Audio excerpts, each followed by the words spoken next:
നമ്മെ എല്ലാവരെയും അനുഗ്രഹിക്കുമാറാകട്ടെ.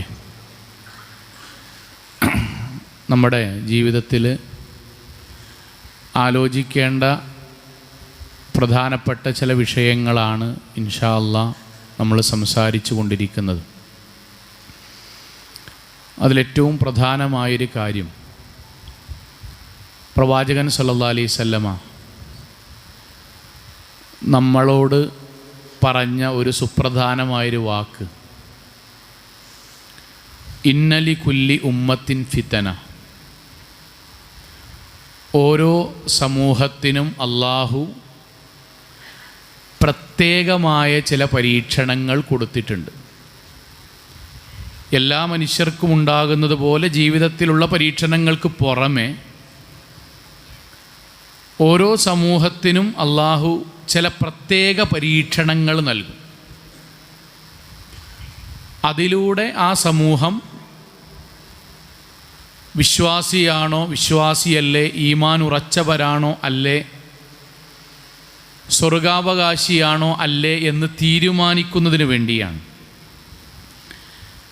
ചില സമൂഹത്തിന് അള്ളാഹു ദീർഘായുസ് കൊടുത്തിട്ടുണ്ട്. ആ ദീർഘായുസ് കൊണ്ടവർ നന്മകൾ കൂടുതൽ ചെയ്ത് സ്വർഗത്തിലേക്ക് എത്തിയോ അല്ല ആ ദീർഘായുസ് കൊണ്ടവർ തോന്നിവാസികളായി ജീവിക്കുമോ എന്നാണ് ആ സമൂഹത്തിനുള്ള പ്രത്യേക പരീക്ഷണം.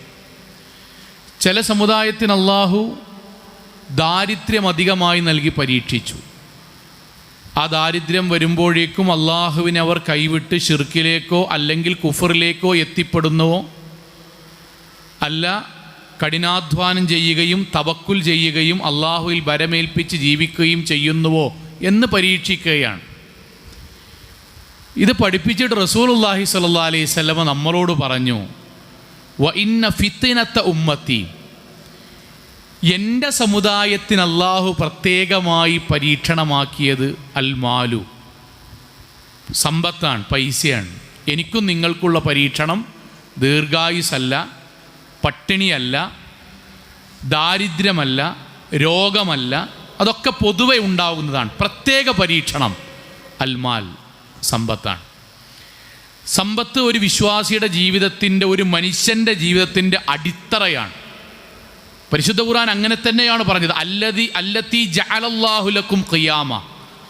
നമുക്ക് വീടുണ്ടാകണമെങ്കിൽ, കുടുംബം ഉണ്ടാകണമെങ്കിൽ, ആരോഗ്യത്തോടു കൂടി ജീവിക്കണമെങ്കിൽ, നമ്മൾക്ക് നമ്മുടെ ജീവിതത്തിൻ്റെ വ്യവഹാരങ്ങൾ നടക്കണമെങ്കിൽ അതിൻ്റെ അടിത്തറ പൈസ തന്നെയാണ്, ഒരു സംശയമല്ല. അറ്റമില്ലാത്ത പൈസ ഉണ്ടാക്കാം, നിശ്ചിത അളവേ ഉണ്ടാക്കാൻ പറ്റുള്ളൂ അള്ളാഹ് പറഞ്ഞിട്ടില്ല. ആ ഉണ്ടാക്കുന്നതിന് അള്ളാഹു വലിയ കൂലിയും പറഞ്ഞു. നമുക്ക് സമ്പാദിക്കാം, അധ്വാനിക്കാം, പണമുണ്ടാക്കാം, അതിന് മുഴുവൻ അള്ളാഹു പ്രതിഫലമുണ്ട്, അതിന് ശ്രമിച്ചോളൂ, അധ്വാനിച്ചോളൂ എന്നൊക്കെ അള്ളാഹു പറഞ്ഞു. പിന്നെ എങ്ങനെയാണ്, എവിടെ വെച്ചിട്ടാണ് ഇത് പ്രത്യേകമായൊരു പരീക്ഷണമായി മാറുന്നത്? അതിനെക്കുറിച്ച് നമ്മൾക്ക് ധാരണ ഉണ്ടാകണം. കാരണം നമ്മൾക്കാണിത് പരീക്ഷണമാക്കിയത്. അതെന്താണ് പരീക്ഷണം? പരിശുദ്ധ ഖുർആൻ ആ പരീക്ഷണത്തെ ഇങ്ങനെയാണ് പറയുന്നത്, ഫകുലു മിമ്മാ റസഖകുമുല്ലാഹ് ഹലാലൻ ത്വയ്യിബൻ വഷ്കുറു നിഅമത്തല്ലാഹ് ഇൻ കുൻതും ഇയ്യാഹു തഅബുദൂൻ. ഇതാണ് പരീക്ഷണത്തിൻ്റെ ഇസ്ലാം വെച്ച, ഖുർആൻ വെച്ച, അള്ളാഹ് വെച്ച മാനദണ്ഡം. വിശ്വാസികളെ, നമ്മുടെ നാട്ടിൽ പണം കിട്ടുന്നതിനും ചിലവഴിക്കുന്നതിനും ആയിരക്കണക്കിന് മാർഗങ്ങളുണ്ട്. വരുമാനത്തിന് ആയിരക്കണക്കിന് മാർഗങ്ങളുണ്ട്.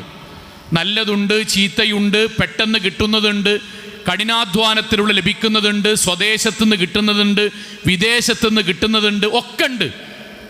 ആയിരക്കണക്കിന്, പതിനായിരക്കണക്കിന് മാർഗങ്ങളുണ്ട്. അത് ഈ ദുനിയാവിൽ അള്ളാഹു വെച്ചതാണ്. ഇനി എന്താണ് പരീക്ഷണം? കുലു മിമ്മാ റസഖകുമുല്ലാഹു ഹലാലൻ ത്വയ്യിബൻ. അതിൽ സ്വർഗം ആഗ്രഹിക്കുന്നവർ, പരലോക വിജയം ആഗ്രഹിക്കുന്നവർ, അള്ളാഹുവിനെ കണ്ണുകൊണ്ട് നേരിട്ട് കാണണം എന്ന് കൊതിക്കുന്നവർ, അവർ അതിൽ ഹലാലായത്, അള്ളാഹ് അനുവദിച്ചതും നല്ലതുമായ മാർഗത്തിലുള്ള ധനസമ്പാദനമാണ് ചെയ്യേണ്ടത്. അള്ളാഹ് അനുവദിച്ച മാർഗത്തിലാണ് പണം ഉണ്ടാക്കേണ്ടത്, ചിലവഴിക്കേണ്ടത്. അള്ളാഹു പറഞ്ഞ രൂപത്തിലാണ് സ്വത്ത് വീതം വെക്കേണ്ടത്. അങ്ങനെയുള്ള ഏർപ്പാടിലാണ് നമ്മൾ പണം നിക്ഷേപിക്കേണ്ടത്. ഇതാണ് പരീക്ഷണം. നാട്ടിൽ കുറേ ആളുകൾ പലതിലും നിക്ഷേപിക്കും, നമ്മൾക്കും നിക്ഷേപിക്കാം. പക്ഷെ ആ നിക്ഷേപത്തിൽ അള്ളാഹു ഈമാൻ തീരുമാനിക്കുന്നത് അള്ളാഹ് അനുവദിച്ചതാണോ അല്ലയോ എന്ന് പരിശോധിച്ചതിന് ശേഷമാണ് അവർ പണം ചെലവഴിക്കുന്നതും നിക്ഷേപിക്കുന്നതും സമ്പാദിക്കുന്നതും. നാട്ടിൽ പല രൂപങ്ങളിലും കച്ചവടങ്ങളുണ്ട്. ആ കച്ചവടത്തിൽ അള്ളാഹുവിന് ഇഷ്ടപ്പെട്ട മാർഗത്തിൽ, ഹലാലായ മാർഗത്തിൽ നിക്ഷേപിക്കുന്നുണ്ടോ ഇല്ലയോ എന്നതാണ് നമ്മൾക്കുള്ള പരീക്ഷണം. ഖുർആൻ അതെങ്ങനെയാണ് പറഞ്ഞത്? അള്ളാഹുവിന് ഇൻ കുൻതും ഇയ്യാഹു തഅബുദൂൻ, നമ്മൾ അള്ളാഹനെ മാത്രം വിളിച്ചു പ്രാർത്ഥിക്കുന്നവരാണെങ്കിൽ ഹലാലും ത്വയ്യിബുമായ മാർഗത്തിൽ അവനവൻ്റെ പണസമ്പാദന മേഖല ക്രമീകരിക്കണം. അതാണ് നമ്മൾക്ക് അള്ളാഹു നടത്തുന്ന പരീക്ഷണം. നമ്മൾ ആലോചിച്ചു നോക്കേണ്ടത്, പ്രവാചകൻ സല്ലല്ലാഹു അലൈഹി വസല്ലമ നമ്മൾക്കിതിൻ്റെ ഭാഗമായി പല മേഖലയാണ് പറഞ്ഞത്.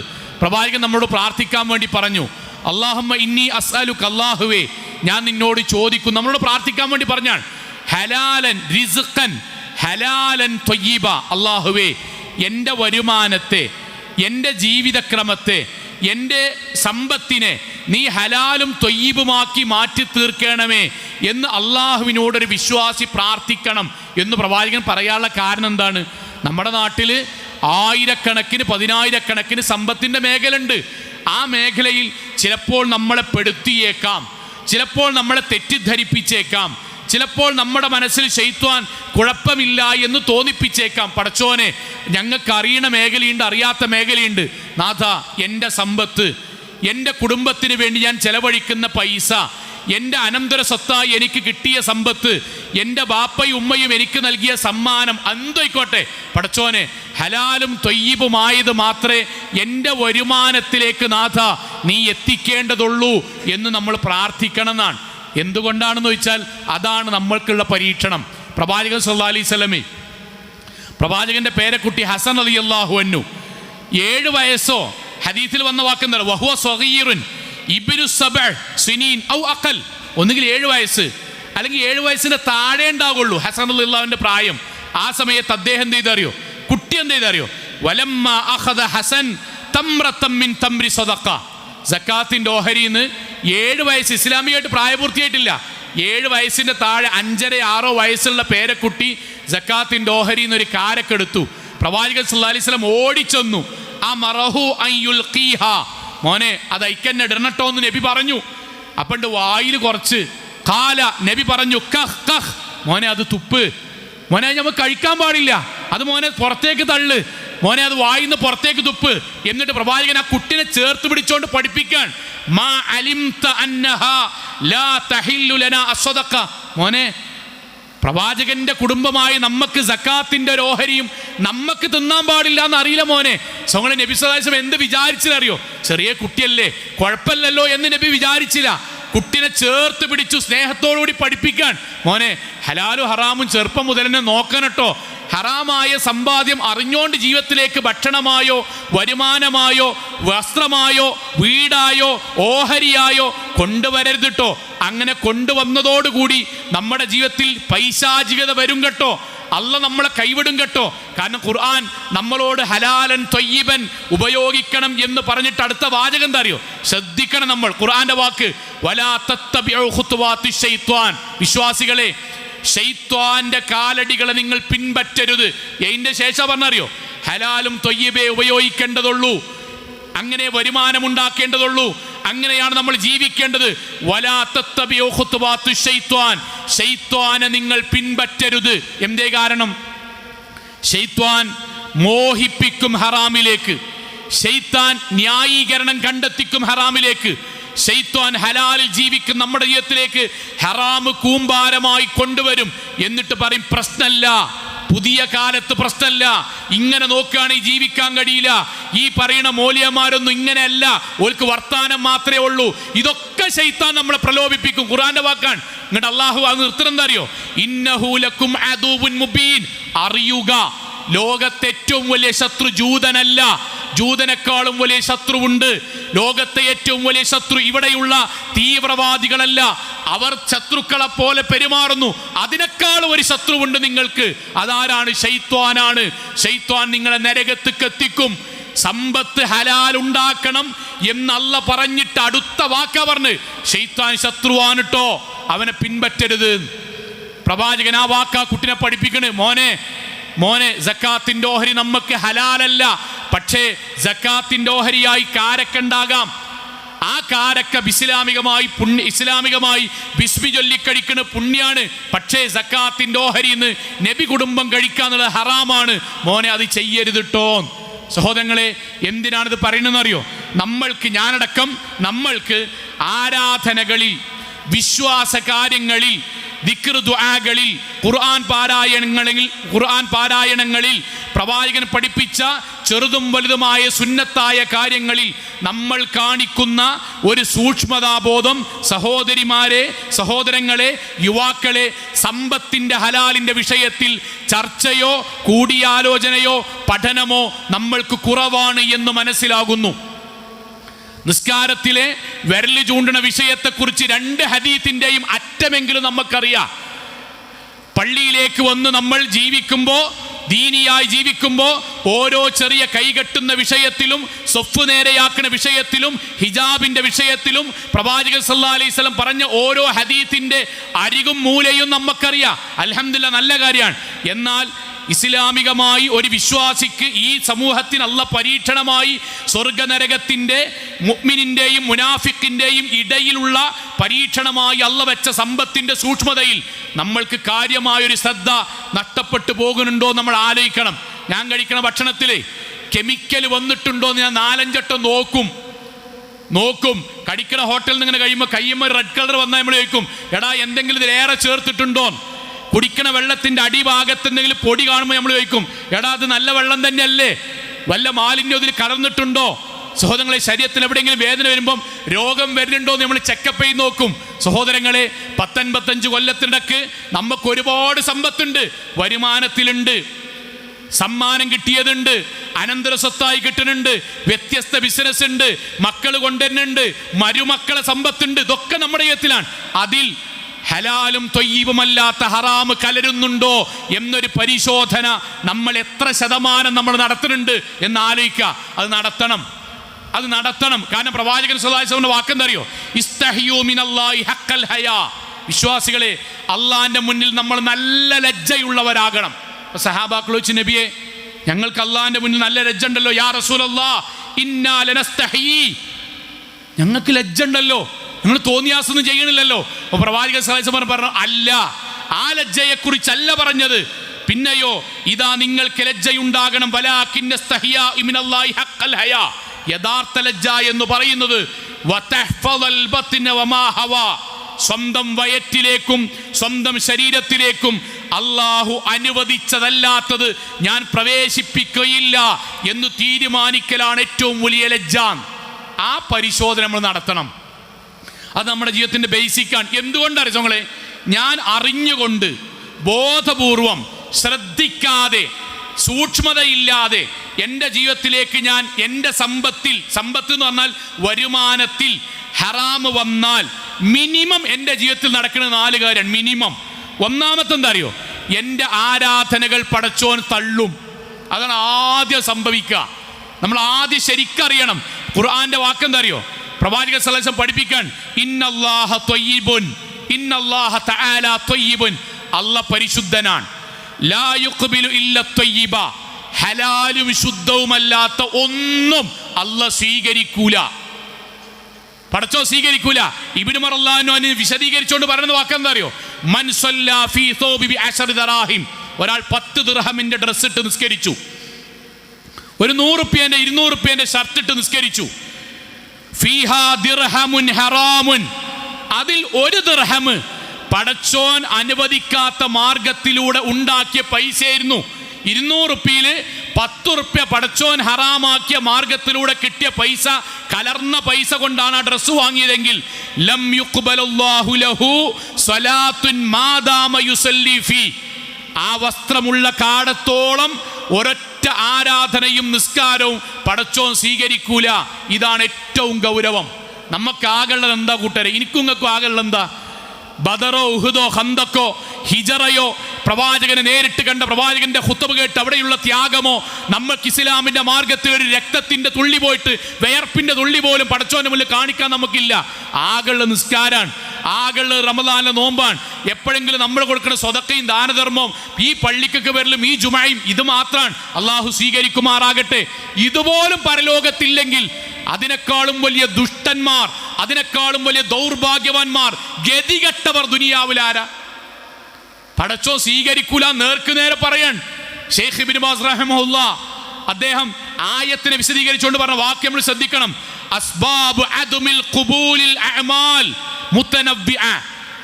ചെയ്യുന്ന നിസ്കാരവും നോമ്പും ഹജ്ജും ദിക്റും ദുആകളൊക്കെ ഉണ്ടല്ലോ, ഇത് സ്വീകരിക്കാത്ത കാരണങ്ങൾ പലതാണ്. അഅലമുഹാ വഅഖ്തറുഹാ, അതിലേറ്റവും ഗൗരവമുള്ള കാര്യം അശ്ശിർക്കു ബില്ലാഹ്, ശിർക്ക് ചെയ്യലാണ്. ലയഹ്ബതന്ന അമലുക്, ഒരു അമലും സ്വീകരിക്കൂല. വഅൻവാഉൽ കുഫ്രി ബില്ലാഹ്, രണ്ട് കുഫറാണ്. പടച്ചോന് പകരം മറ്റൊരു പടച്ചോനുണ്ടെന്ന് പ്രഖ്യാപിക്കലാണ്. എന്നിട്ട് അവസാനിപ്പിക്കുന്ന വാക്കെന്താ അറിയോ? അതുവഴി ഫഇന്നഹാ തുബ്തിലുൽ അഅമാലു കുല്ലിഹാ, അതുവഴി മുഴുവൻ അമലുകളും പൊളിഞ്ഞു പോകും. വമിൻഹാ, ശിർക്കിന്റെയും കുഫറിന്റെയും കൂട്ടത്തിൽ മുഴുവൻ അഅമാലും പൊളിഞ്ഞു പോകുന്ന ഇനത്തിൽപ്പെട്ടതാണ് അക്ലുൽ ഹറാം, അല്ല നിഷിദ്ധമാക്കിയ സമ്പത്ത് അറിഞ്ഞുകൊണ്ട് ജീവിതത്തിൽ കൊണ്ടുവന്ന് അത് ഉപയോഗിക്കുക എന്നത്. അമലില്ലെങ്കിൽ സോങ്ങളെ പിന്നെ എങ്ങനെ നമ്മൾ മരിച്ചു പോവുക? അമലില്ലാത്ത നമ്മളെങ്ങനെയാ ഖബർ പോവുക? അമലില്ലാത്ത നമ്മളെങ്ങനെയാ ബിസ്മിക്കല്ലാഹുമ്മ അഹ്യാ വ അമൂതു എന്ന് കിടക്കാൻ ധൈര്യം ഉണ്ടാകുക? അമൽ പൊളിഞ്ഞോകും. ശ്രദ്ധിക്കാനത് പറയണം. നമ്മൾ ബോധപൂർവം ആലോചിക്കാനാണ്. കാരണം നമ്മുടെ ജീവിതത്തിൽ തെറ്റുകൾ ഉണ്ടായി നമ്മൾ ലക്ഷക്കണക്കിന് ഉറുപ്പ്യ കൊടുത്തിട്ട് ഹജ്ജിന് പോകുക, എന്നിട്ട് അത് പടച്ചോൻ സ്വീകരിക്കാതെക്കുക. കൂലിപ്പനെടുത്തിട്ട് നോമ്പോൽക്കുന്ന മനുഷ്യന്മാരുണ്ടാവും. സോ ഇതല്ല സ്വീകരിക്കാതെക്കുക. കാരുണ്യവാനായ നാഥൻ നമ്മുടെ പ്രവർത്തനത്തെ തള്ളുക. നമ്മൾ എത്രയോ മനുഷ്യന്മാർക്ക് വീടുണ്ടാക്കി കൊടുത്തു, അതല്ല സ്വീകരിക്കാതെക്കുക. നമ്മൾ കഷ്ടപ്പെട്ട് ബാപ്പാനിമാനി നോക്കുക, അതല്ല സ്വീകരിക്കാതെക്കുക. മക്കൾക്ക് വേണ്ടി ദാമ്പത്യം മറന്ന് ഗൾഫ് പോകുക, കഷ്ടപ്പാട് കൊണ്ട് നിങ്ങൾ അല്ലാണ്ട് പ്രാർത്ഥിക്കുമ്പോഴും അതല്ല സ്വീകരിക്കാതെക്കുക. ഓതിയ ഓത്തും ചെല്ലിയ ദിക്റും പള്ളിക്കൊക്കെ വന്നതും പടച്ചോൻ തടയാന്ന് പറഞ്ഞാൽ അതിനേക്കാളും ഗതികെട്ടോനാരാണ്? സോളെ സമ്പത്ത് ഹറാമിൽ നിന്ന് മോചിതമാക്കണം. എന്ത് നമ്മുടെ മനസ്സിൽ ന്യായം വന്നാലും ഇത്രയും കാലമായിട്ട് പെട്ടെന്ന് ഒഴിവാക്കുമ്പം ആൾക്കാരെന്താ വിചാരിക്കുക? പെട്ടെന്ന് കുറയുമ്പം പിന്നെ എങ്ങനെയാ? ഇതൊക്കെ ആയത്തുമായിട്ട് ബന്ധിപ്പിക്കണം. ശൈത്താൻ നരകത്തിൽ തന്നെ നമ്മൾ ഉറപ്പിച്ചു നിർത്താൻ പല ന്യായവും പല ഉഡായിപ്പും പല ന്യായീകരണവും മനസ്സ് തോന്നിപ്പിക്കും. അത് ശൈത്താന്റെ പണിയാണ്. ഇന്നഹു ലക്കും അദുവ്വുൻ മുബീൻ, അവൻ വ്യക്തമായ ശത്രുവാണ്. നരകത്തിൽ എത്തിച്ചിട്ടേ അവന് സമാധാനം ഉണ്ടാവുള്ളൂ. അമൽ നമ്മൾ പൊളിഞ്ഞു പോവും. രണ്ടാമത്തെ എന്താ അറിഞ്ഞോങ്ങളെ? രണ്ടാമത്തത് പ്രാർത്ഥന തലക്ക് മുകളിലേക്ക് ഉയരൂല. നിങ്ങൾ ആലോചിക്കുക, നമ്മളെത്ര ദുർബലരാണ്. നമുക്ക് നമ്മളെ കുട്ടിൻ്റെ കാര്യം നമ്മൾ ചെയ്തിട്ട് ആക്കി അല്ലാണ്ട് പടച്ചോനെ എന്നെ കൊണ്ട് ചെയ്യാൻ പറ്റുന്നത് ചെയ്യുന്നുണ്ട്, ബാക്കി ഇജ് നോക്കണട്ടോ അല്ലാ. പടച്ചോൻ എൻ്റെ വാപ്പ ആശുപത്രിയിലാണ്, ഏറ്റവും കൊടുക്കാൻ പറ്റുന്ന ട്രീറ്റ്മെൻറ്റ് ഞാൻ കൊടുക്കുന്നുണ്ട്, എൻ്റെ ബാപ്പാനിമാനെ തിരിച്ചു തരണട്ടോ പടച്ചോനെ. അള്ളാഹുവേ ഞാൻ പുതിയൊരു ബിസിനസ് തുടങ്ങുകയാണ്, ഉള്ള പൈസക്കെ പാടെ ഒരുമിച്ച് കൂട്ടി തുടങ്ങാൻ. നാഥാ നീ അതിൽ വരുമാനം തരണമേ പടച്ചോനെ. നാഥാ ഞങ്ങളുടെ നാട്ടിൽ ഇപ്പോൾ ഒരു ജുമയും ദീനും ഈദ്ഗാഹൊക്കെ സമാധാനത്തിൽ കൊണ്ടുവരാൻ പറ്റുന്നൊരു അന്തരീക്ഷമുണ്ട്. നാഥാ ഈ അങ്ങാടിയെ ഈ നാടിനെ ഈ ലോകത്ത് എങ്ങനെ ആക്കണം പടച്ചോനെ. തീവ്രവാദ ഭീകരവാദ പ്രവർത്തനം മാറ്റണേ. എല്ലാം നമ്മൾ പ്രാർത്ഥിക്കുമ്പം ഇതൊന്നും പടച്ചോനിലേക്ക് ഉയരുന്നില്ല എന്ന് പറഞ്ഞാൽ നമ്മൾ അതിനേക്കാൾ ഈ പറഞ്ഞ പോലെ ജീവിതത്തിൽ ഹതഭാഗ്യവാൻ ആരാണ്? പ്രവാചകൻ അതേപോലെ പഠിപ്പിച്ചു തന്നു. ആരോടാ പഠിപ്പിക്കണറിയോ? സഅദ് റളിയല്ലാഹു അൻഹു നബിയോട് ചോദിച്ചു, നബിയെ യാ റസൂലല്ലാഹ് ഉദ്ഉല്ലാഹ അയ്യജ്അലനി മുസ്തജാബദ് ദഅവ. നബിയെ എനിക്ക് നിങ്ങളോട് ഒരൊറ്റ കാര്യം, നിങ്ങൾ പ്രാർത്ഥിക്കുമ്പം സഅദായി എനിക്ക് വേണ്ടി കൂടി പ്രാർത്ഥിക്കണം. നബി ചോദിച്ചു, എന്തിനാ പ്രാർത്ഥിക്കേണ്ടത്? അള്ളാഹിനോട് നബി ഞങ്ങൾ പ്രാർത്ഥിക്കണം, ഞാൻ പ്രാർത്ഥിക്കുന്ന പ്രാർത്ഥനയ്ക്ക് അള്ളാഹു ഉത്തരം നൽകാൻ സഅദിന്റെ പ്രാർത്ഥനയ്ക്ക് നാഥ നീ ഉത്തരം നൽകണമേ എന്ന് പ്രവാചകരെ താങ്കളൊന്ന് പടച്ചുകൊണ്ട് പ്രാർത്ഥിക്കോ. അതിന് പ്രവാചകൻ സ്വല്ലല്ലാഹു അലൈഹി വസല്ലം പറഞ്ഞ വാക്കെന്താ? സഅദേ ഞാൻ പ്രാർത്ഥിക്കാം, പക്ഷെ ഒരു കാര്യം കേട്ടോ, അള്ളാഹ് ഉത്തരം നൽകണമെങ്കിൽ യാ സഅദ് അതിബ് മത്അമക്, കഴിക്കണ ഭക്ഷണവും ഉപയോഗിക്കുന്ന വസ്തുവും നീ നല്ലതാക്കണട്ടോ. തകുൻ മുസ്തജാബദ് ദഅവ, എങ്കിലേ അള്ളാഹു ഉത്തരം നൽകുള്ളൂ കേട്ടോ. എന്താ നബിൻ്റെ വാചകം? നമ്മളോട് പറയാൻ, നമ്മൾ ഉമ്മാരോട് പറയണം, ഉമ്മാരെ അവനാൻ്റെ മക്കൾക്കും പേരക്കുട്ടികൾക്കും വേണ്ടി പ്രാർത്ഥിക്കുമ്പം അറിഞ്ഞുകൊണ്ട് ഭർത്താവിനെ കൊണ്ടോ മക്കളെ കൊണ്ടോ മരുമകനെ കൊണ്ടോ പേരക്കുട്ടിനെ കൊണ്ടോ ഹറാമുമായി ബന്ധപ്പെട്ട സമ്പത്തില്ല എന്ന് ഉറപ്പ് വരുത്തണം. അല്ലെങ്കിൽ നമ്മുടെ പ്രാർത്ഥന അള്ളാഹുലേക്ക് ഉയരൂല. നമുക്കറിയുന്നൊരു സംഭവമല്ലേ മദീന പള്ളിയിൽ നബി സല്ലല്ലാഹു അലൈഹി വസല്ലം സഹാബാക്കൾ ഇങ്ങനെ ഇരിക്കുകയാണ്. ഇപ്പോൾ ഒരു സഹാബി വന്നിട്ട് സുന്നത്ത് നിസ്കാരം കഴിഞ്ഞിട്ടേ പ്രാർത്ഥിക്കാണ്. പ്രാർത്ഥന രൂപ ഹദീസിൽ എങ്ങനെ അറിയോ? കൈകൾ അള്ളാഹുവിൻ്റെ നേരെ ഉയർത്തുന്നു, അദ്ദേഹം ഗദ്ഗദത്തോടുകൂടി പടച്ചോണ്ട് പ്രാർത്ഥിക്കുന്നു, ഖിബിലക്ക് നേരെ തിരിയുന്നു, വിങ്ങിപ്പൊട്ടി പടച്ചോണ്ട് പ്രാർത്ഥിക്കുന്നു. ഹദീസിൽ കാണാം, കണ്ണിൽ നിന്ന് കണ്ണുനീർ തുള്ളികൾ താടിരോമങ്ങളിലൂടെ ഒഴുകുമാറ് വിങ്ങിപ്പൊട്ടി പടച്ചോണ്ട് പ്രാർത്ഥിക്കുന്നു. ആ പ്രാർത്ഥന രൂപം കണ്ടിട്ട് സഹാബാക്കൾ നബിയെ, അദ്ദേഹത്തിൻ്റെ ഒക്കെ പ്രാർത്ഥനയ്ക്ക് അള്ളാഹ് ഉത്തരം കൊടുത്തില്ലെങ്കിൽ പിന്നെ ആരെ പ്രാർത്ഥനക്കാ കൊടുക്കുക? എത്ര വിനയാന്യതനായി തഖ്വയോടെ സൂക്ഷ്മതയോടെ അലിവോടെയാണ് പടച്ചോന്റെ മുന്നിൽ അയാൾ യാചിക്കണത്. അതിന് അള്ളാഹുവിന്റെ റസൂലിന്റെ മറുപടി എന്താ അറിയോ? അന്നാ യുസ്തജാബു ലഹു. എങ്ങനെയാ സഹാബാക്കളെ അയാൾക്ക് ഉത്തരം കിട്ടുക? നബിന്റെ ചോദ്യാണ്. എങ്ങനെ അയാൾക്ക് അള്ളാഹ് ഉത്തരം കൊടുക്കുക? നബിക്ക് അയാൾ അറിയാം. മത്അമുഹു ഹറാം വമൽബസുഹു ഹറാം വമർകബുഹു ഹറാം വഉദിയ ഫിൽ ഹറാം. അയാളെ വണ്ടി ഹറാമായ പൈസ കലർന്ന വണ്ടിയാണ്. അയാൾ ഡ്രസ്സ് ഹറാമായ പൈസ കലർന്ന ഡ്രസ്സാണ്. അയാളുടെ ഭക്ഷണം ഹറാമായ സമ്പത്ത് കലർന്ന ഭക്ഷണമാണ്. അയാൾ ഉദിയ ഫിൽ ഹറാം. ഓരോ മേഖലയും ഹറാമും ഹലാലും കൂടിക്കലർന്ന ജീവിതമാണ്. അയാൾക്ക് എങ്ങനെ അള്ളാഹ് ഉത്തരം കൊടുക്കുക? നമ്മൾ ശ്രദ്ധിക്കണം, നമ്മൾ ശരിക്കും ആലോചിക്കണം. ഇത് ദീനല്ലാതെ പറഞ്ഞു തരൂല. നമ്മളോട് പലരും പറയുന്നത് അറിയോ? എടാ അങ്ങനെ നോക്കിയാൽ നടക്കൂലടാ, അങ്ങനെയൊന്നും എല്ലാവരും ചെയ്യുന്നുണ്ടടാ, നമ്മളിപ്പോൾ മാറുന്ന കുറച്ച് കഴിഞ്ഞാൽ നമുക്കൊരു പൊട്ടനായിട്ട് തോന്നുകടാ. നമ്മളൊന്നും തോന്നൂല. നമ്മുടെ ജീവിതത്തിൽ നമ്മൾ ഹലാല് ജീവിതത്തിൽ കൊണ്ടുവരികയും ഹറാം ഒഴിവാക്കാന്ന് തീരുമാനിച്ചാൽ ആ ജീവിതത്തിൽ പടച്ചോൻ തന്നെ ഒരു സന്തോഷം ഉണ്ടാവും. അത് അനുഭവിക്കാം ഈ ദുനിയാവെന്ന് പരലോകത്തും. പ്രവാചകൻ മൂന്നാമതായിട്ട് പറഞ്ഞ വാചകം എന്താ അറിയോ? ഇതൊന്നുകൂടി നമുക്ക് ഗൗരവമുള്ള കാര്യമാണ്. ഒന്ന് അമല് തള്ളുന്നാണ്, രണ്ട് പ്രാർത്ഥന സ്വീകരിക്കുക, മൂന്നാമത്തെ എന്താ അറിയോ? മക്കളെ പടച്ചോൻ നന്നാക്കണീന് അള്ള വെച്ച മാനദണ്ഡം, റസൂൽ വെച്ച മാനദണ്ഡം എന്താ അറിയോ? അവനാൻ കഴിക്കണം, മക്കൾക്ക് കൊടുക്കുന്നതും അവനാൻ ഉപയോഗിക്കുന്നതുമായ സമ്പത്ത് ഹലാലാകണം. പ്രവാചകൻ സല്ലല്ലാഹു അലൈഹി വസല്ലം അടുക്കലേക്ക് സഹാബാക്കൾ എന്നിട്ട് ചോദിച്ചു, നബിയെ, ഞങ്ങളെ മക്കൾ നല്ലമ്പോരാകാൻ, ബാപ്പാൻ അനുസരിക്കണ ദീനിയായ മക്കളാകാൻ ഞങ്ങൾ എന്താ ചെയ്യണ്ടേ? നബി പറഞ്ഞ വാക്കെന്താ അറിയോ? 4 കാര്യം പറഞ്ഞെടുത്ത്. ഒന്നെന്താ അറിയോ? എടാ, മക്കൾക്ക് കൊടുക്കണ ഭക്ഷണം ഹലാലല്ലെങ്കിൽ ഈ നിസ്കരിച്ചാലും നീ നോമ്പോറ്റാലും നീ ദീനിയായാലും മക്കൾ ആൺകുട്ടിനും പെൺകുട്ടിനും കിട്ടൂലട്ടോ. പ്രവാചകന്റെ സഹാബാക്കളെ സുബൈസ്കാരം കഴിഞ്ഞു ദിക്റും ദുആകളൊക്കെ സാധാരണ നിൽക്കണ സഹാബി ഒരു സമയം കഴിഞ്ഞപ്പോൾ പെട്ടെന്ന് സലാം വീട്ടിയാൽ നേരെ പള്ളിക്കൊന്ന് പോവും.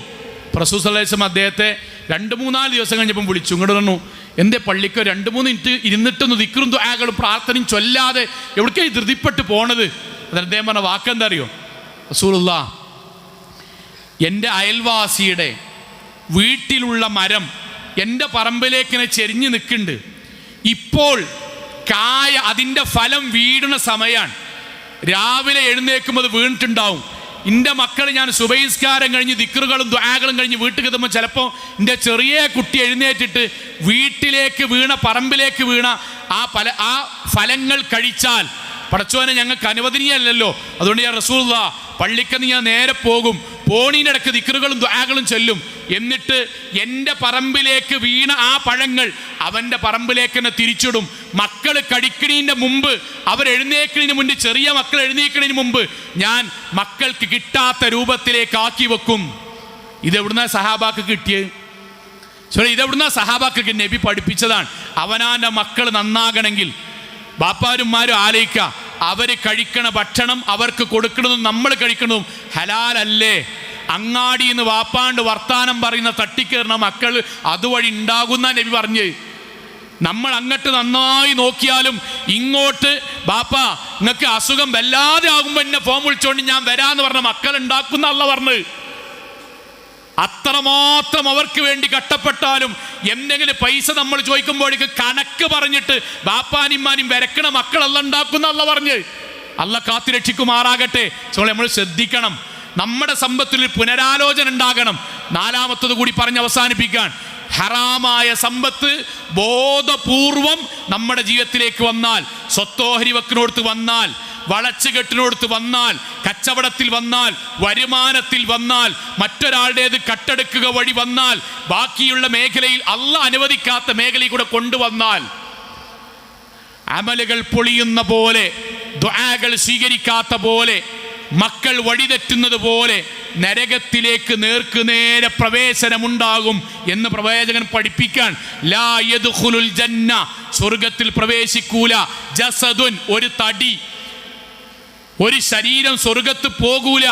ഗുദിയ ബിൽ ഹറാം, അതിൽ ഹറാം കലർന്നിട്ടുണ്ടെങ്കിൽ, തിന്ന ചോറിൽ തൗബ ചെയ്യാതെയാണ് മരിച്ചു പോയതെങ്കിൽ, ബോധപൂർവം അറിഞ്ഞിട്ടും അത് ഒഴിവാക്കാതെയാണ് ദുനിയാവിൽ ജീവിച്ച് മരിച്ചതെങ്കിൽ, ആ ശരീരം സ്വർഗത്ത് പോകൂല. ലാ യദ്ഖുലുൽ ജന്ന, വീണ്ടും പറയാൻ, സ്വർഗത്ത് പോകൂല. ലഹമു നബത്തിൻ മിൻ സുഹത്തിൻ വന്നാർ ഔലാ ബി, ഒരു ശരീരത്തിൽ ഹറാം വന്നിട്ടുണ്ട്, അയാൾ അതറിഞ്ഞിട്ടും ഒഴിവാക്കാതെ തൗബ ചെയ്യാതെ അയാൾ അതുമായിട്ട് ജീവിച്ചു. ആ ശരീരത്തിന് നരകത്തിന്റെ തീജ്വാലയാണ്, നരകത്തിന്റെ തീജ്വാലക്കാണ് അതിനോട് ഏറ്റവും ഇഷ്ടം. അതിൽ അവർ പ്രവേശിക്കുക തന്നെ ചെയ്യും. നമ്മളെ ശ്രദ്ധിക്കുക. തുടർച്ചയായിട്ട് ഇൻഷാ അല്ലാഹ് ഏതൊക്കെ മേഖല ശ്രദ്ധിക്കാതെ നമുക്ക് പറയാം, ബാക്കിയുള്ള ഖുതുബകൾ അങ്ങനെ പറയാം. പക്ഷെ ഇത് നമുക്ക് ഉറപ്പുണ്ടാണ്. എന്താ അറിയോ, പടച്ചോനെ അറിഞ്ഞുകൊണ്ട് എൻ്റെ അറിവനുസരിച്ച് ഞാൻ എൻ്റെ കുടുംബത്തിലേക്ക്, എൻ്റെ ജീവിതത്തിലേക്ക് ഹറാമായ സമ്പത്ത് കൊണ്ടുവന്നിട്ടില്ല. കൊണ്ടുവന്നിക്കണമെങ്കിൽ എൻ്റെ അമൽ സ്വീകരിക്കാത്ത, എൻ്റെ പ്രാർത്ഥന സ്വീകരിക്കാത്ത എൻ്റെ മക്കളോ പേരക്കുട്ടികളോ വഴിതെറ്റി തോന്നിവാസികളായി പോകുന്നതിൻ്റെ മുമ്പ്, നരകത്തിലേക്ക് ഞാൻ എത്തുന്നതിന് മുമ്പ്, ശ്വാസം പോകുന്നതിന് മുമ്പ് ആ കാര്യത്തിൽ ഞാൻ പരിഹാരം കണ്ടെത്തി ഒഴിവാക്കാനുള്ള ഈമാനും തഖ്വയും ഉണ്ടാവുക. അള്ളാഹു നമ്മെ അനുഗ്രഹിക്കുമാറാകട്ടെ. വസ്സലാത്തു വസ്സലാമു അലാ റസൂലില്ലാ വഅലാ ആലിഹി വസഹ്ബിഹി അജ്മഈൻ. അമ്മാ ബഅദ് തഖ്വല്ലാഹി ഇബാദല്ലാഹ്. ഒരിക്കൽ കൂടി അള്ളാഹുവിനെ സൂക്ഷിച്ചുകൊണ്ട് ജീവിക്കണം എന്നെന്നോടെന്ന പോലെ ഓരോരുത്തരോടും ഉണർത്തുകയാണ്. സഹോദരങ്ങളെ, യുവാക്കൾ, മക്കളെ, നിങ്ങൾ പഠിക്കുന്ന സമയത്ത് ജോലി ഒക്കെ അന്വേഷിക്കുമ്പോഴും ഈ കാര്യങ്ങൾ മനസ്സിലുണ്ടാകണം. കോഴ്സുകൾ തിരഞ്ഞെടുക്കുന്നതുമായി ബന്ധപ്പെട്ട ഖുത്ബയിൽ ഞാൻ പറഞ്ഞിരുന്നു. എങ്കിലും ഒന്നുകൂടി ഈ വിഷയത്തിൽ പറയാൻ, നിങ്ങളൊരു ജോലിക്ക് അന്വേഷിക്കുമ്പം 10,000 ജോലി ഉണ്ടാവും, അതിൽ 9,000 നമുക്ക് അനുവദനീയമായിരിക്കും. ഹറാമായ ജോലിയിലേക്കൊക്കെ നമ്മളെങ്ങനെ തള്ളണ കുറേ ഏജൻസി ഉണ്ടാവും. അത് ശൈത്വാനീയത്തിൻ്റെ സംഗതിയാണ്. നമ്മൾ ആലോചിച്ച്, വാപ്പാണ്ട് ഉമ്മാടൊക്കെ കൂടി ആലോചിച്ച്, നമ്മുടെ താല്പര്യങ്ങളൊക്കെ പരിഗണിച്ച്, ഉപ്പാനോട് ഉമ്മാടൊക്കെ ചോദിച്ചു, വാപ്പ അമ്മ ഇന്നൊരു കോഴ്സ് പോയാൽ കുഴപ്പമില്ലല്ലോ, ഈ മാർഗ്ഗമാണ്, എനിക്കതിനെപ്പറ്റി ഒന്ന് അറിയണമെന്നുണ്ട്, മൗലവിനോടൊന്ന് ചോദിച്ചു നോക്കോ, അല്ലെങ്കിൽ നമുക്ക് അറിയണം, നമ്മളെ കുടുംബത്തിലെ ആൾ അന്വേഷിച്ച് നോക്കോ. അങ്ങനെ ഒരു ജീവിതം ഉണ്ടാകണം. എന്തുകൊണ്ടെന്ന് പറയാം. നമുക്കിതറിയാതെ നമ്മൾ ഏതെങ്കിലും കോഴ്സിനൊക്കെ ചേരും, അല്ലെങ്കിൽ ഒരു ജോലിയിൽ കയറും. എന്നിട്ട് അവിടെ നിന്നൊരു 5-8 കൊല്ലമൊക്കെ ആയി, 10 കൊല്ലമായി, അതിൻ്റെ മുകളിലേക്കൊക്കെ എത്തുമ്പോഴേക്കാരം ഇതേപോലെ നമ്മുടെ ജീവിതത്തിൽ നമ്മൾ സമ്പാദിച്ചു കൊണ്ടിരിക്കുന്നത് ഹറാം ഉൾപ്പെട്ടതാണെന്ന് അറിഞ്ഞാൽ പിന്നെ നമ്മളെ ശൈത്താൻ അതിൽ നിന്ന് പിന്തിരിപ്പിക്കാൻ ശ്രമിക്കൂല, അതിൽ തന്നെ ഉറപ്പിച്ചു നിർത്തും. കുറ്റബോധം കൊണ്ട് ഹറാമ് തന്നെ ജീവിച്ചു മരിക്കും. കുറ്റബോധം ഉണ്ടാവും, ഈമാൻ ഉണ്ടാവില്ല, നമുക്ക് കുറച്ച് ഈമാൻ ഉണ്ടല്ലോ. പക്ഷെ ആ ഹറാമെന്ന് പോകാനുള്ള ഈമാനത്തെ ശൈത്താൻ തരൂല്ല, നമ്മളെ നേടിയെടുക്കില്ല. അതുകൊണ്ട് പഠിക്കുന്ന നല്ലവരായ ആൺകുട്ടികളും മക്കളും യുവാക്കളും യുവതികളും നമ്മുടെ വരുമാനത്തിൽ ഹറാമില്ലാത്ത രൂപത്തിൽ തുടക്കം തന്നെ നമ്മൾ കാത്തു സൂക്ഷിക്കണം. ഉമ്മമാരും എല്ലാവരും. സഹോദരങ്ങളെ, നമ്മളെ വീട്ടിലേക്ക് അറിഞ്ഞുകൊണ്ട് മക്കളോട് ഗൾഫിൽ പോകുമ്പോൾ നമ്മൾ പറയേണ്ടത്, മോനെ നല്ല ജോലി അന്വേഷിക്കുക, ഇൻഷാ അല്ലാഹ് ഹറാമായൊരു ഏർപ്പാടിൽ മോന് പോയി പെടരുത് എന്ന് പറയണം. അതിനൊരു ബർക്കത്തുണ്ടാവും. മക്കളെ പറഞ്ഞേക്കുമ്പോഴും ഭർത്താവിനെ പറഞ്ഞേക്കുമ്പോഴും ഭാര്യമാരോട് ജോലിക്ക് പറഞ്ഞേക്കുമ്പോഴും എപ്പോഴും നമ്മളെ വീട്ടിൽ അറിഞ്ഞുകൊണ്ട് ഹറാമ് വരരുത്. മഹാനായ ഗസാലി ഇമാം പറഞ്ഞൊരു വാചകമുണ്ട്, അൽ ഇബാദാത്ത്. നമ്മൾ ശരിക്കാരെ അൽ ഇബാദാത്ത്, നമ്മൾ ചെയ്യുന്ന എല്ലാ ഇബാദത്തും, സുബ്ഹാനല്ലാഹ് അൽഹംദുലില്ലാഹ് ഇബാദത്തല്ലേ, ജുമാക്ക് ഇരിക്കൽ ഇബാദത്തല്ലേ, ഖുർആൻ ഓതൽ ഇബാദത്തല്ലേ, സ്വതക്ക കൊടുക്കൽ ഒക്കെ ഏത് ഇബാദത്തും കുല്ലുഹാ ളായിഅത്തുൻ മഅ അക്ലിൽ ഹറാം, ഹറാമായ സമ്പത്തുമായി ബന്ധപ്പെട്ടതാണ് നമ്മുടെ മുഴുവൻ ഇബാദത്തുകളും. എന്നിട്ട് അടുത്ത വാചകം എന്താ അറിയോ, വ അന്ന അക്ലുൽ ഹലാൽ ഹുവ അസാസുൽ ഇബാദത്തി കുല്ലിയ, ഹലാലായ സമ്പത്താണ് കഴിക്കണതെങ്കിൽ നമ്മുടെ ഇബാദത്തിൻ്റെ മുഴുവൻ അടിത്തറ അതാണ്. വൽ ഇബാദത്തു മഅ അക്ലുൽ ഹറാം, ഹറാമ് കഴിച്ചുകൊണ്ട് ഞാൻ ഉംറക്ക് പോകുക, ഹറാമ് കഴിച്ചുകൊണ്ട് ഞാൻ നിസ്കരിക്കുക, ഹറാം ഉപയോഗിച്ചുകൊണ്ട് ഞാൻ സാധുക്കളെ സഹായിക്കുക, ഹറാമായ പൈസ കൊണ്ട് ഞാൻ ജീവിച്ചിട്ട് ബാക്കിയുള്ള നന്മകൾ ചെയ്യുക എങ്കിൽ കടൽ തീരത്ത് ഞാൻ മണൽ കൊട്ടാരം കെട്ടുന്നതിന് സമാനമാണ്. ഒറ്റ തിരമാല മണൽ കൂമ്പാരം ഒലിച്ചു പോകുന്നത് പോലെ ലക്ഷക്കണക്കിന് ഉറുപ്യ കൊടുത്ത് ചെയ്ത ഇബാദത്തും കഠിനാധ്വാനം ചെയ്തു കൊടുത്ത സൽക്കർമ്മങ്ങളും പടച്ചോന്റെ പക്കൽ ധൂളിയാക്കി അല്ല മാറ്റും. ചെയ്യരുത്. ആവർത്തിക്കുന്നു, ഉണ്ട് എന്നുള്ളതുകൊണ്ടല്ല. നമുക്ക് അനന്തരസ്വത്ത് ഓരിക്കുമ്പം ഇത് ഓർമ്മ വരണം. ഹറാമായത് വേണ്ട, ആര് പറഞ്ഞാലും ഹറാമായത് വേണ്ട. നിലവിലുണ്ടോ നമ്മൾ ഒഴിവാക്കുക. ഇങ്ങോട്ടൊന്ന് ജീവിച്ചു നോക്കി, മക്കളിൽ സന്തോഷം കണ്ടെത്താൻ കഴിയും. ജീവിതത്തിൽ ടെൻഷൻ കുറയണ കാണും. പടച്ചോ നമ്മുടെ ജീവിതത്തിൽ ബർക്കത്ത് തരുന്ന കാണും. ഞാൻ ഉമ്മമാരോട് സാന്ദർഭികമായിട്ട് പറയാൻ, അവനാൻ്റെ കുട്ടിക്ക് ഒരു കല്യാണാലോചന നടക്കുമ്പോഴും വരൻ്റെ ജോലി നോക്കുമ്പോഴും ഹലാലായ സമ്പത്തുള്ള ജോലിയാണ് എന്ന ചാഢ്യം ബാപ്പാക്കും ഉമ്മാക്കും ഉണ്ടാകണം. എൻ്റെ മകൾക്കൊരു കല്യാണാലോചന ഒരേ കാറ്റഗറിയാണ്, ഒരേ കുടുംബമാണ്, ആയിക്കോട്ടെ. പക്ഷെ എൻ്റെ മകന്, എൻ്റെ മരുമകൾക്ക്, എൻ്റെ മരുമകന് ഇതുവരെ എൻ്റെ വീട്ടിൽ എൻ്റെ വാപ്പയും എല്ലാവരും ദീനിയായി ജീവിച്ച് നല്ല സമ്പത്തോണ്ടാണ് ജീവിക്കണത്. മരുവൻ്റെ പണി അതാ, എന്നാലും പ്രശ്നമല്ല. അല്ല, ആ വീട്ടിലേക്ക് ഹറാമ് വരികയാണ് ബോധപൂർവം. മരോളെ ജോലി അതാണ്. നമുക്കറിഞ്ഞുകൊണ്ടൊരു ഹറാമ് വരരുത് ദയവ് ചെയ്ത്. നമ്മുടെ ജീവിതത്തിൽ ഇത്രയും കാലം കാത്തു സൂക്ഷിച്ച ഭക്തിയും തഖ്വയും ഹലാലി ബോധവും നമ്മുടെ ഒരു കല്യാണം കൊണ്ട് ഹറാമ് കൊണ്ടുവരരുത്. അതുകൊണ്ട് സഹോദരങ്ങളെ, അള്ളാഹുവിനെ കാണണം, നമുക്ക് റസൂൽ സല്ലല്ലാഹു അലൈഹി വസല്ലമയെ കാണണം. അതിന് അള്ളാഹു വെച്ച നമ്മുടെ ഉമ്മത്തിനുള്ള പരീക്ഷണമാണ് അൽ ഫിത്നത്തു ഉമ്മത്തി അൽ മാൽ, പൈസ എന്നുള്ളത്. ആ പൈസ എത്രയും സമ്പാദിക്കാം, അള്ളാഹിൻ്റെ വലിയ പുണ്യമാണ്. പക്ഷെ അതിൽ ഹറാമ് കലരാതെ എൻ്റെ വീട്ടിലും എൻ്റെ വാഹനത്തിലും എൻ്റെ ഫോണിലും എൻ്റെ ഡ്രസ്സിലും എൻ്റെ കല്യാണത്തിലും എൻ്റെ പഠനത്തിലും ഹറാമ് കലർന്നിട്ടില്ല എന്ന ഉറപ്പ് നമ്മൾ വരുത്തുക. അള്ളാഹു അനുഗ്രഹിക്കുമാറാകട്ടെ. നമ്മുടെ ജീവിതത്തിൽ വന്നുപോയി ചെറുതും വലുതുമായ മുഴുവൻ തെറ്റുകുറ്റങ്ങളും റഹ്മാനായ നാഥ നീ ഞങ്ങൾക്ക് വിട്ടുപുറത്ത് മാപ്പാക്കി തന്നെ റഹ്മാനെ. അള്ളാഹുവേ, ഞങ്ങളുടെ ജീവിതത്തിൽ ഞങ്ങൾ സമ്പാദിക്കുന്ന ഓരോ സമ്പാദ്യങ്ങളും റഹ്മാനായ നാഥ ഹലാലും ത്വയ്യിബുമാക്കി മാറ്റി തീർക്കണമേ റഹ്മാനെ. അള്ളാഹുവേ, ഹറാമായ മുഴുവൻ സമ്പത്തും ജീവിതത്തിൽ നിന്ന് ഒഴിവാക്കാനുള്ള തഖ്വയും ഈമാനും നാഥ നീ ഞങ്ങൾക്ക് പ്രദാനം ചെയ്യണമേ റഹ്മാനെ. അള്ളാഹു, ഞങ്ങളുടെ മാതാപിതാക്കൾ, ഉസ്താദുമാർ, ഗുരുനാഥന്മാർ, ഞങ്ങളുടെ ജീവിതത്തിൽ ഒരുപാട് സഹായിച്ചവർ, ചെറുപ്പത്തിൽ നോക്കിയവർ, നാഥ നീ എല്ലാവർക്കും സ്വർഗം നൽകി അനുഗ്രഹിക്കണമേ റഹ്മാനെ. അള്ളാഹുവേ, ലോകത്ത് എവിടെ വെച്ച് എങ്ങനെ മരണപ്പെടേണ്ടി വന്നാലും ഷിർക്കില്ലാതെ, ബിദ്അത്തില്ലാതെ, ഖുറാഫാത്തില്ലാതെ ധീര മുവഹിദുകളായി ജീവിച്ച് മരണപ്പെട്ടു പോകാൻ നാഥ നീ ഞങ്ങളെല്ലാവരെയും അനുഗ്രഹിക്കണമേ റഹ്മാനെ. അള്ളാഹുവേ, ഞങ്ങളുടെ വരുമാനങ്ങളിലും ഞങ്ങളുടെ കുടുംബത്തിലും നാഥ സന്തോഷവും സമാധാനവും ബർക്കത്തും നൽകി നീ അനുഗ്രഹിക്കണമേ റഹ്മാനെ. അള്ളാഹു, ഞങ്ങളുടെ കൂട്ടത്തിൽ ശാരീരികമായി വല്ലാതെ പ്രയാസപ്പെടുന്ന ആൾക്കാരുണ്ട്, രോഗം കൊണ്ട് ബുദ്ധിമുട്ടുന്ന ആൾക്കാരുണ്ട്, സാമ്പത്തികമായി നല്ല പ്രയാസങ്ങളും കടങ്ങളുമുള്ള ആൾക്കാരുണ്ട്, പ്രായാധിക്യം കൊണ്ട് ബുദ്ധിമുട്ടുന്ന ആളുകളുണ്ട്, തൊഴിലില്ലാത്തതിൻ്റെ പേരിൽ കഷ്ടപ്പെടുന്ന ആളുകൾ, കുടുംബജീവിതത്തിൽ പ്രയാസപ്പെടുന്ന ആളുകൾ, എല്ലാവരുടെയും പ്രയാസങ്ങളും ബുദ്ധിമുട്ടുകളും നീ ദൂരീകരിച്ച് പരിഹരിച്ച് സന്തോഷകരമായ ജീവിതം നൽകി നീ അനുഗ്രഹിക്കണമേ റഹ്മാനെ. അള്ളാഹുവേ, ഞങ്ങളുടെ വരുമാനത്തിൽ നീ ബർക്കത്ത് ചൊരിയണമേ റഹ്മാനെ. അള്ളാഹുവേ, ഗൾഫ് നാടുകളിലും പുറത്തും ഒരുപാട് ഞങ്ങൾക്ക് വേണ്ടി കഷ്ടപ്പെടുന്ന സാധുക്കളായ ഞങ്ങളുടെ സഹോദരങ്ങൾക്ക് നാഥ സമാധാനവും സന്തോഷവും സ്വർഗവും നൽകി നീ അനുഗ്രഹിക്കണമേ റഹ്മാനെ.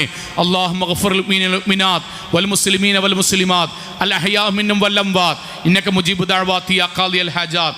അല്ലാഹുമ്മ അജ്ർനാ മിനൻ നാർ, അല്ലാഹുമ്മ അജ്ർനാ മിനൻ നാർ, അല്ലാഹുമ്മ അജ്ർനാ മിനൻ നാർ. റബ്ബനാ ആതിനാ ഫിദ് ദുനിയ ഹസന വഫിൽ ആഖിറതി ഹസന വഖിനാ അദാബൻ നാർ. ആമീൻ ആമീൻ ആമീൻ ബിറഹ്മതിക യാ അർഹമർ റഹീമീൻ.